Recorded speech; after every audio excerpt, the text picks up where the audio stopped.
I'm 60 plus years old, traveling solo in a 2005 RV that's older than some people's kids, with two little dogs who think every new campground is the best place on earth. And I'm making my own lane, not following someone else's path or living someone else's dream or doing what I'm supposed to do at my age. I'm making my own decisions, living my own adventure, and writing my own story. So I'll ask you, what's stopping you? Hey there, friends. Welcome back to Making My Own Lane. If you're new here, I'm Nancy, and I'm a solo female who lives full-time in this 27-foot Class C RV with my two co-pilots. We travel this beautiful country about 200 miles at a time, and honestly, it's one of the best decisions I've ever made. But here's the thing. I know a lot of you watching right now are sitting there thinking, I'd love to do that, and today we're going to talk about that but. What's really stopping you? Before I get started, I have been living only on solar power so far for the month of October, my own personal 30-day solar challenge with no shore power. So far, it's been going great, even on cold, rainy days. Watch for another video from me in a couple weeks to see the final results and how I did it.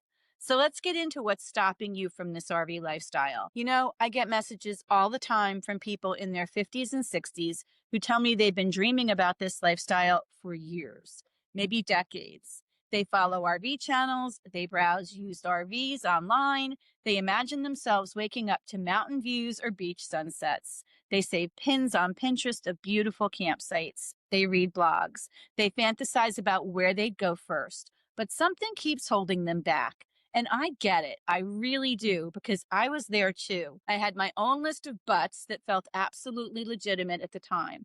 I had reasons that seemed ironclad. I had people in my life telling me all the ways it could go wrong. I had spreadsheets and worst case scenarios and a voice in my head asking, who do you think you are? But here's what I learned. Most of the things that we think are stopping us are either solvable problems or stories we're telling ourselves. They're real enough to feel like concrete walls, but when you actually walk up to them and push, a lot of them turn out to be paper. So let's talk about the three obstacles I hear about most: obligations, money, and fear, because chances are one of these, or maybe all three, is your but. I can't leave because of fill in the blank, right? Aging parents, grandchildren, a job you're not quite ready to leave, a house you haven't sold yet, maybe a partner who isn't on board, adult children who still need you, a beloved church community, volunteer commitments, medical appointments with doctors you trust. These are real, and I'm not going to minimize them. But I want you to ask yourself something. Are these obligations truly unmovable, or have you not explored all the possibilities? Let's start with aging parents. I know this is a big one for people in our age group. Many of us are sandwiched between our own retirement dreams and the reality of parents who need us. But here's the thing. Full-time RVing doesn't mean disappearing off the face of the earth. I've met so many RVers who spend several months a year parked near their parents, including me. They're actually more available than when they were working full-time and living 3 or 24 hours away, stuck in an office all day, stressed out and exhausted. You can be present without being trapped in one location permanently. You can find RV parks within 20 minutes of mom and dad. You can be there for doctor's appointments and Sunday dinners. And when things stabilize, you can hit the road for a few months. You're not abandoning anyone, you're just changing your home base. And grandkids, same deal. You can plan your routes around them, spend spring and summer near them. Show up for the important events, birthdays, recitals, graduations, holidays. And honestly, when you do see them, you're bringing them stories and adventures and a different perspective on life. You become the cool grandparent with the RV who lives an interesting life, not the one who talks about the weather every Sunday dinner. Your grandkids will remember the summer you taught them to fish at the lake in Montana, or the time they got to stay in your RV for a weekend adventure. Quality over quantity sometimes creates better memories. Still working? Here's where it gets interesting. More and more jobs are remote now than ever before. If you're in your late 50s or early 60s, you might have another 5 or 10 years of work ahead. But does it have to be from a traditional office or house? I've met teachers who work remotely, consultants, customer service reps, even healthcare workers who do telemedicine. There are accountants who work tax season from their RVs, Writers, graphic designers, IT professionals. If you love your job but want the lifestyle, there might be a way to have both. And if you're already retired but your partner isn't ready, this is a conversation worth having, and it might take time. Maybe you need to understand what's really holding them back. Is it fear, comfort, a genuine love of their current life? Maybe you can compromise. Maybe you can do extended trips while they're still working and go full time later. Maybe they can work remotely part of the year. Maybe you try it for 6 months as an experiment before making it permanent. Or maybe you discover that one of you needs this more than the other realizes, and the relationship finds new adventures together.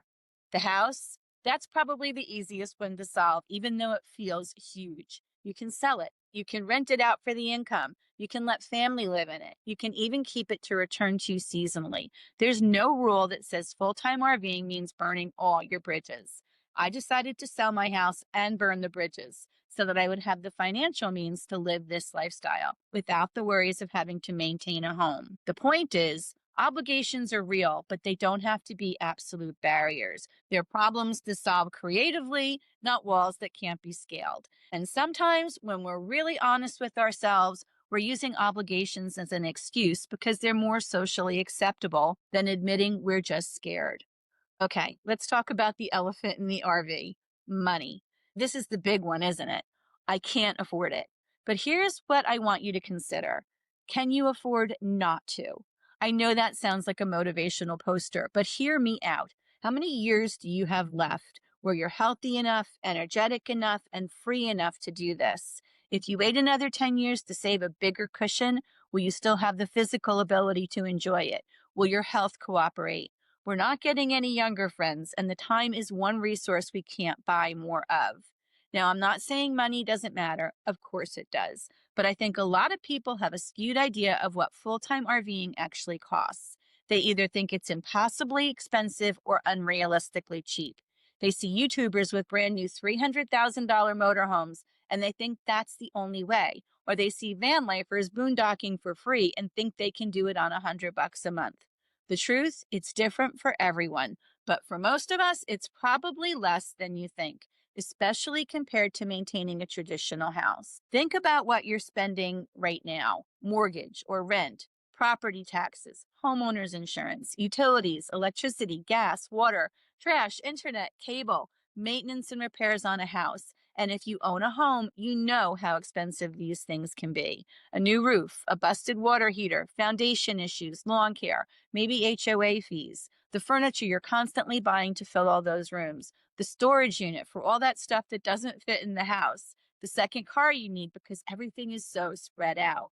When you add it up, it's probably a lot more than you realize. I challenge you to actually track every single housing related expense for 3 months. Write it all down. You might be shocked. Now, yes, RV life has its costs. You've got your RV payment or the cost of buying one outright. And let me tell you, you don't need a new RV. My 2005 Class C has served me beautifully. Could I have spent $150,000 on something newer and fancier? Sure. But why? This one runs, it's comfortable, and it's mine. Insurance runs me less than when I was paying for homeowners insurance. Gas, and that's a real line item when you're moving regularly. I move about 200 miles at a time, which is manageable. Some months I move twice, some months 4 times, and if I'm traveling from one place to another, it might be every day for 4 or 5 days. It varies. Campground fees are probably your biggest regular expense, but even those are flexible. You can stay at fancy RV resorts for $60 to $100 plus a night, or you can stay in state parks for $20 to $50 a night. Many people mix it up. Splurge on a nice park when they need full hookups and laundry, then do the cheaper options in between. Maintenance on the RV is real. Things break, things need attention. But honestly, not that different from house maintenance, just different things breaking. And here's the thing: many people find that their monthly costs actually go down when they go full time, especially if you're strategic about it. You're not buying stuff constantly because you don't have the room for it. You're not eating out as much because you've got a kitchen right there. You're not spending money on a gym membership because you're hiking and walking. You're not shopping out of boredom because you're living life instead. I put together a free RV budget worksheet that breaks down all the categories you need to think about. It's not just the obvious stuff. It includes everything from groceries to pet cost to emergency funds, to propane, to dump station fees, to mail forwarding services and gifts. All those little things you might not think about until you're on the road, because the last thing you want to do is hit the road and realize you forgot to budget for something important. You can grab that worksheet in the description below, and it will help you see in real numbers what your specific situation might look like. And if you want to understand the nitty-gritty of cost, check out my video, The True Cost of RV Living, where I walk through my actual expenses month by month.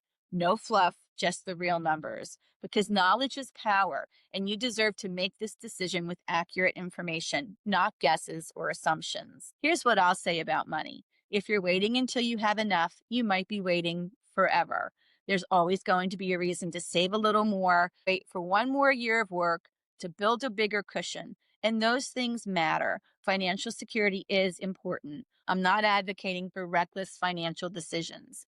You need an emergency fund. You need a plan. You need to be realistic about your income and expenses. But sometimes we use money as an excuse to never take the leap. We set arbitrary numbers. I need $200,000 in the bank, or I need to pay off every single debt first. And we move the goalposts every time we get close. You don't need to be wealthy to do this. You need to be realistic, prepared, and willing to live within your means. Some of the happiest RVers I've met are doing it on Social Security and modest savings. They're just doing it smart. They're staying at less expensive campgrounds, they're cooking their own meals, they're maintaining their rigs so small problems don't become big ones. They're not trying to impress anyone, and they're just living their lives. Obstacle number 3, fear. And now we get to the real one, the one underneath all the others, fear. Fear of the unknown, fear of making a mistake, fear of selling everything and realizing you hate it, fear of being alone on the road, fear of something breaking down in the middle of nowhere, fear of not being able to handle the technical aspects, fear that you're too old, too inexperienced, too female, too something. Fear of what people will think, fear of being judged as irresponsible or crazy, fear of proving all the doubters right. Can I tell you a secret? I'm a 60-something woman who is going to be traveling alone. Well, with my 2 dogs. In an RV, I barely knew how to operate. I'd never towed anything. I'd never dumped a black tank.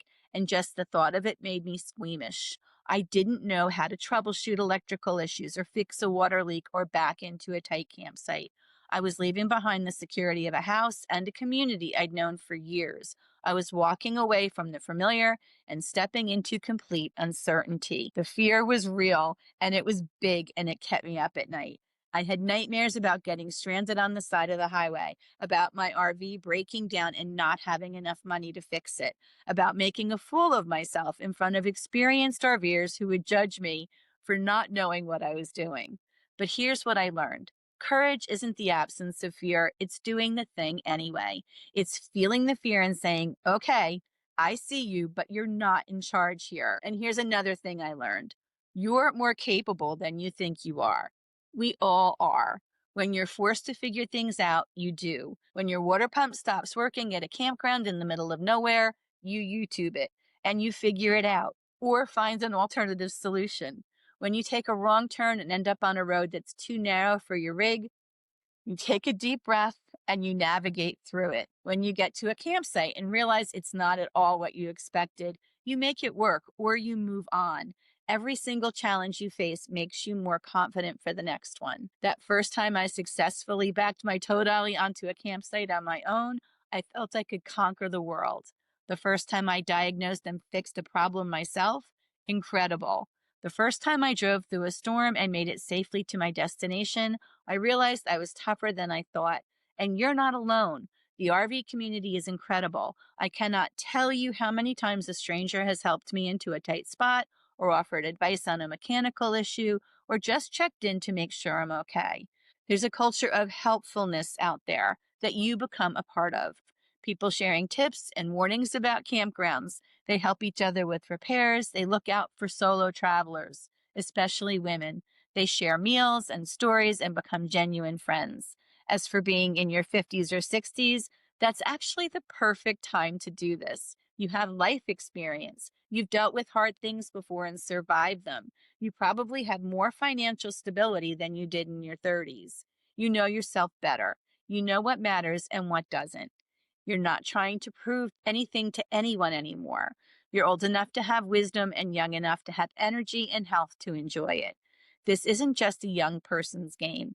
Some of the most adventurous, inspiring RVers I've met are in their 60s and 70s. They're proving every day it's never too late. And honestly, they're often having more fun than the younger people because they're not worried about building a brand or getting the perfect Instagram shot. They're just living. So let me ask you this. What's stopping you, really?